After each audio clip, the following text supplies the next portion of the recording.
Hi friends, எல்லாருக்கும் காலை வணக்கம். இப்போ மசால் தோசை செய்ய போகிறோம்.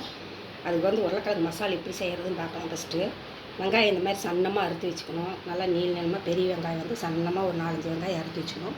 பச்சை மிளகாய் ஒரு 4 கீரை வச்சுக்கணும். கொத்தமல்லி தழை, ஒரு தக்காளி, கருவேப்பிலை தழை, உருளைக்கிழங்கு வேக வச்சு வச்சுக்கணும். அப்புறம் கடல மாவு 1/2 ஸ்பூன் போட்டு இந்த மாதிரி கொஞ்சமாக கரைச்சி வச்சுக்கணும். இஞ்சி பூண்டு கொஞ்சம் போட்டுக்கணும். இப்போ எப்படி செய்கிறதுன்னு தான். இப்போ எண்ணெய் ஊற்றிக்கலாம்.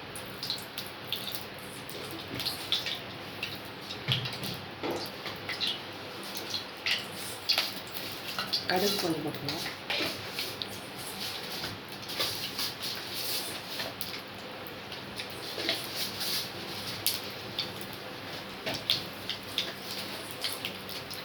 சீரகம் கொஞ்சம் போட்டுக்கலாம்.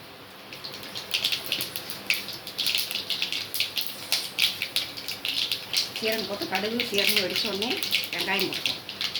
வெங்காயம் சன்னமாக இந்த மாதிரி எடுத்து வச்சுக்கணும். நல்லா சன்னமாக இப்படி எடுத்து வச்சுக்கணும். இப்போ கடுகு பொரிஞ்சிச்சு. வெங்காயம் போட்டு கருவேப்பிலை எழுதி வச்சுக்கணும். பச்சை மிளகா 4. வெங்காயம் கொஞ்சம் பாதி வதங்கினா போதும். இப்போ இஞ்சி பூண்டு போட்டுக்கலாம்.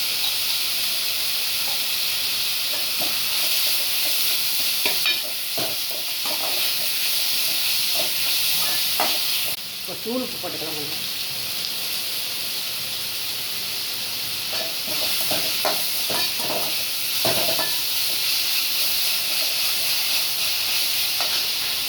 வதங்கிறது பெருங்காயத்தூள் கொஞ்சம் போட்டு மல்லித்தூள் கொஞ்சம்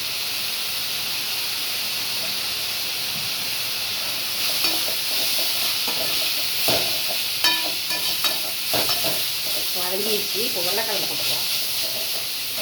ரொம்ப வெங்காயம் வாங்கினா நல்லா இருக்காது. பாதி வாசிக்கு மேலே வாங்க போட்டாச்சு. சீக்கிரமாக செஞ்சிடலாம். இது போட்டாச்சு. இப்போ தக்காளி பழம் 1 அரைச்சி வச்சுருந்தாலும் இப்போ போட்டு முறைய போட்டிங்கன்னா நல்லா நசுங்கி எல்லாம் இதாகிடுங்க. நல்லா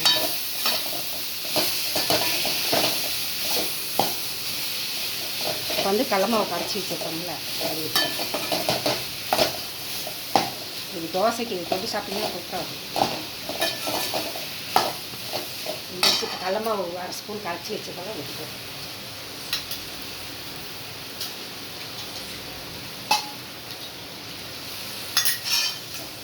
அவ்வளோதான். மல்லித்தலை போட்டு ஒரு கொதி வந்தாலே மல்லித்தலை போட்டு இறங்கிட்டால் உருளைக்கிழங்கு மசாலா தயாராகிடும். சீக்கிரமாக செஞ்சிடலாம்.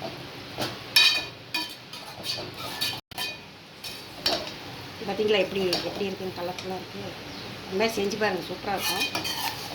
கொஞ்சம் ஒரு கொதி வந்தவொடனே கோழி இறக்கிடலாம். ரெடி ஆகிடுச்சு.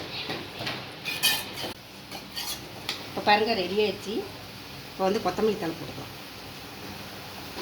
அவ்வளோ மசால் ரெடி ஆகிடுச்சு. உருளைக்கிழங்கு மசால் ரெடி ஆகிடுச்சு தோசைக்கு. இதுமாதிரி இப்போ பாருங்கள் தயாராகிடுச்சு. இது எப்படி நீங்களும் செஞ்சு பார்த்துட்டு சொல்லுங்கள். பாருங்கள், லைக் பண்ணுங்கள், சப்ஸ்கிரைப் பண்ணுங்கள். பாய். வாங்க சாப்பிட்லாம். இப்போ பாருங்கள் மசால் ரெடி ஆகிடுச்சு. உருளைக்கிழங்கு மசாலு. இப்போ குட்டி மசால் ரோஸ்ட் போட்டு போகிறோம். பார்க்கலாம். மாவு கலக்கி வச்சு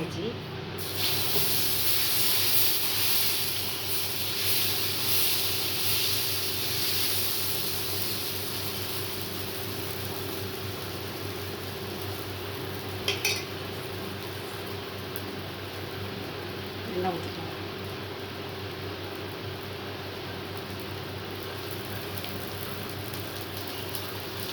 கடையில் வைக்கிற மாதிரியே இருக்கும். ஆனால் கடையில் பெருசாக இருக்கும். ரோஸ்ட்டு பெரிய கல்லாக இருக்கும். சின்ன தோசை கல்லுங்கிறதுனால கொஞ்சமாக நெய் கூட ஊற்றணும். நல்லா கொஞ்சமாக ஊற்றணும்.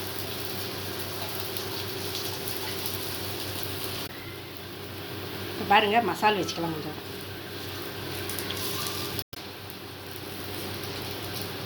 இப்போ பாருங்கள் மசால் வச்சாச்சு. ரோஸ்ட் ரெடி ஆகிடுச்சு. சூப்பராக இருக்கும். பாருங்கள்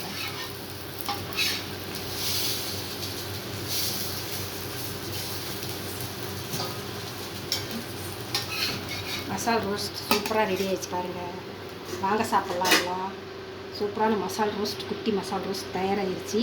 எப்படி இருக்குதுன்னு செஞ்சு பார்த்துட்டு லைக் பண்ணுங்கள், சப்ஸ்கிரைப் பண்ணுங்கள். பாய். வாங்க சாப்பிட்லாம்.